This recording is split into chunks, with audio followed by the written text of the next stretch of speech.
Well, in this video I managed to get three major, or well, minor little things done anyway. The first you can see right behind me. I got my templates pulled off my lofting table to be able to build them at a later date.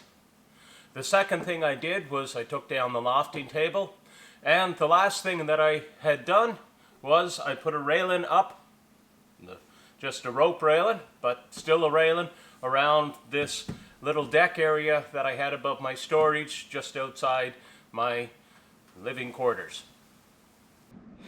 Okay, so we're here today pulling the templates off of the lofting table, and right here I have my cutwater laid out. I'm back to using the nails because I'm only using what they call door skin, or an 1/8 of an inch Meranti, and it's thin enough that these cut into it and I can see the marks.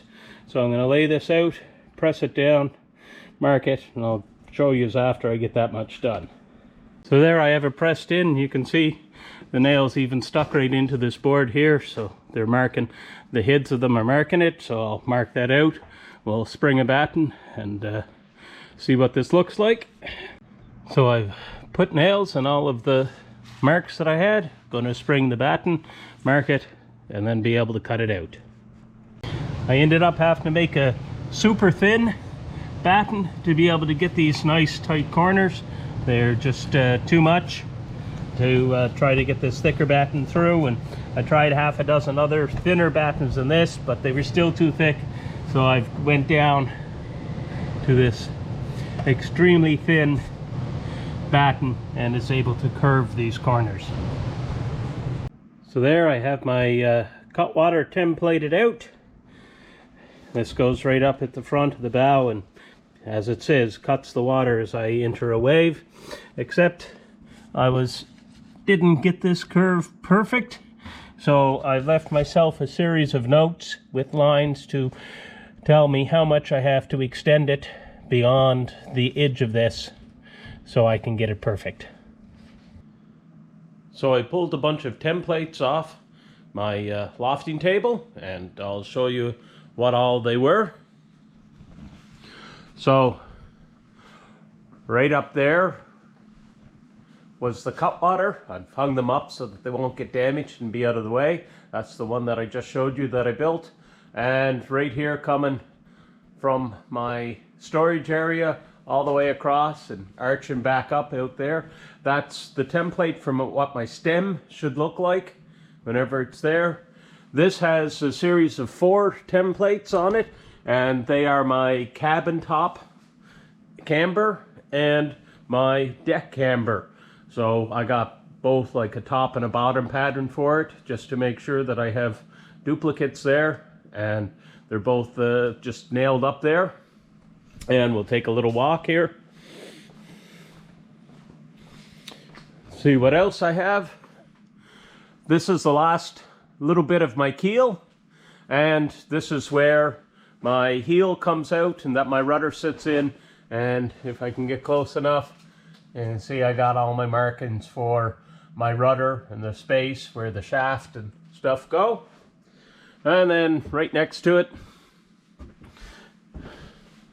this one's going to be hard to fit in, is my rudder, and that's about 5.5, 6 feet tall and probably about 3 feet wide. So that's the size and shape of the rudder for it.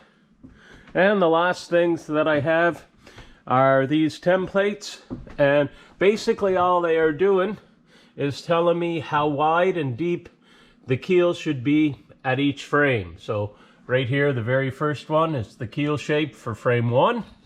And then underneath that, we have the keel shape for frame 2, and so on and so forth until frame 12. And with all of these templates done, I was able to take down my lofting table, which freed up all this area, and I'll show you that now.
Well, the Lofting table is gone for all that it was.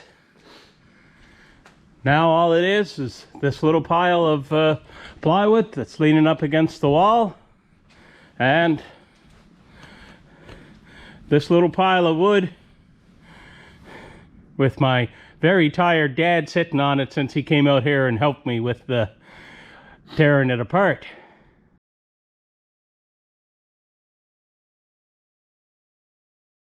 What I'm getting ready to do right now is to drill the holes for my leg bolts for my railing, for keep me from falling off my small little balcony there.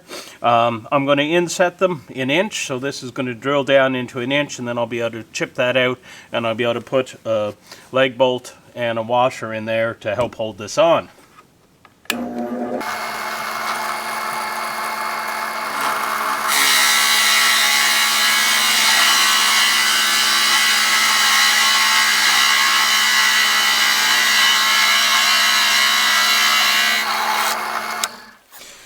Now I'll just have to chip that out and drill through the rest of the way so that I can put my leg bolt through there without splitting this wood.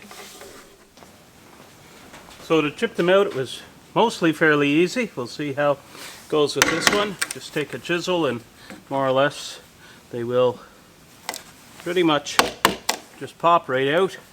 The grain direction is not strong in that, and you might have to do a bit of bottom cleanup so that it will sit nicely in there, but it's all fairly minor stuff. All I'm doing is just getting some of the high spots off, and that'll be good enough. That one broke really good. Now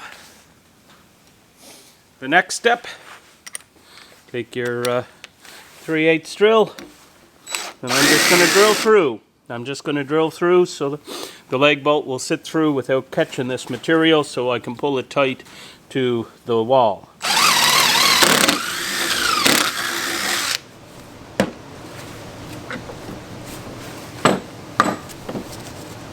There, just clean the back of these up so that it'll pull in tight. And there, we're good to go.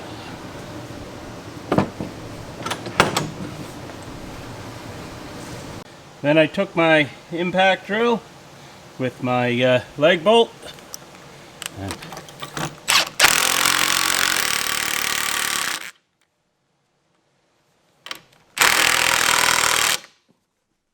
because these are only fastened at the bottom, they are a little flexible here, and since I'm only putting rope in, I'm going to tie the two of them together at the top with blocks to make sure that they will stay in the correct position and lock them together, so if anyone leans on the rope this way, this isn't going to move because it's going to have to pull this one that way, which it wouldn't be able to.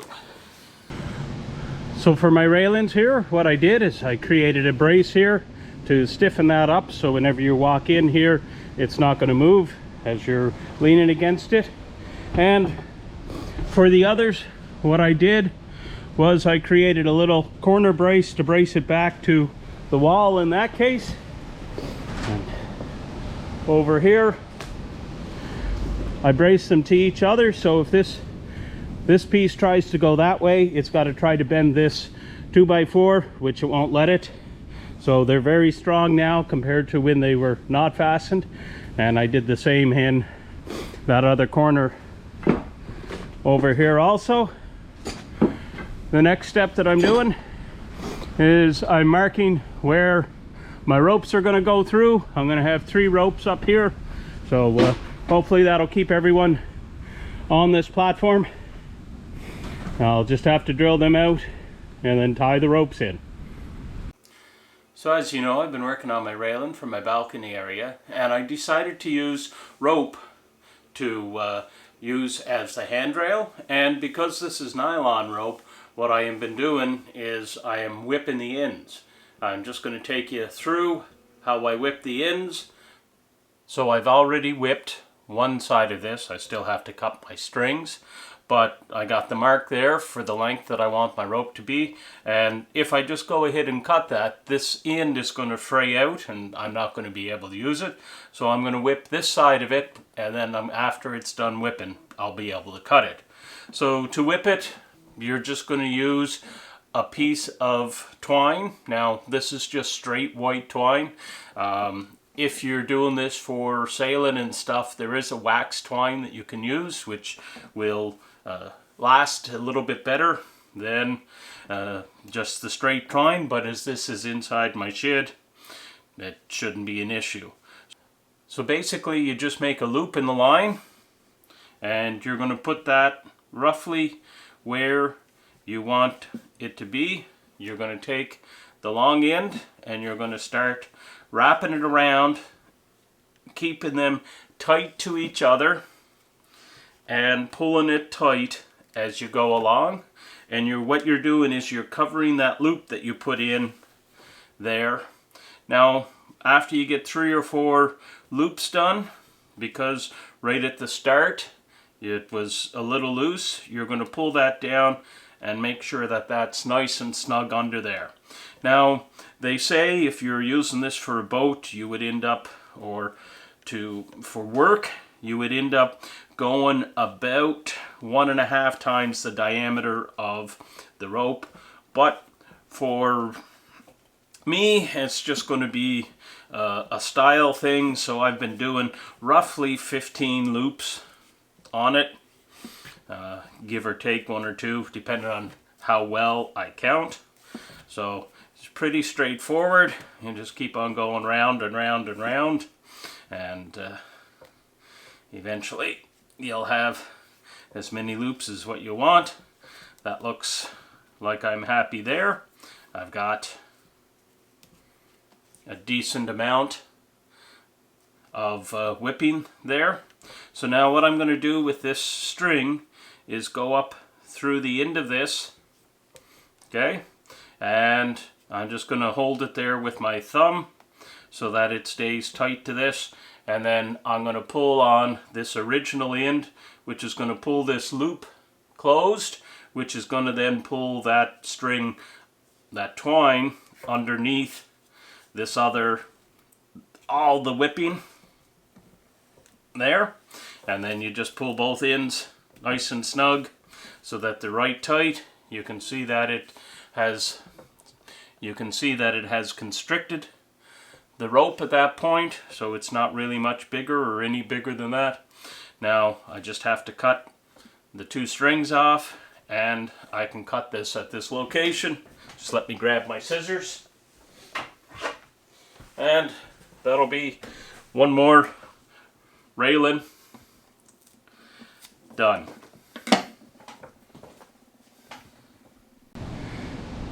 Well, I got the 3 ropes in. It's pretty good, you know. You can lean against it now without falling over, so that's what I want. Just a warning system that you're getting close to the edge, so you'll know that you should stop moving. So the nylon rope that I used stretched quite a bit, so what I ended up doing was coming back around the post and putting a hitch in it to hold it in tight. And you know, I've got them stretched fairly well. Yes, there's still some give to them, but like I said, they're only a warning system. They're it's not like people are going to be spending a whole lot of time up on this deck sitting around. It's not like a house deck. If you enjoyed this video, please subscribe, like, and click the bell button so you'll get notifications. See you next episode.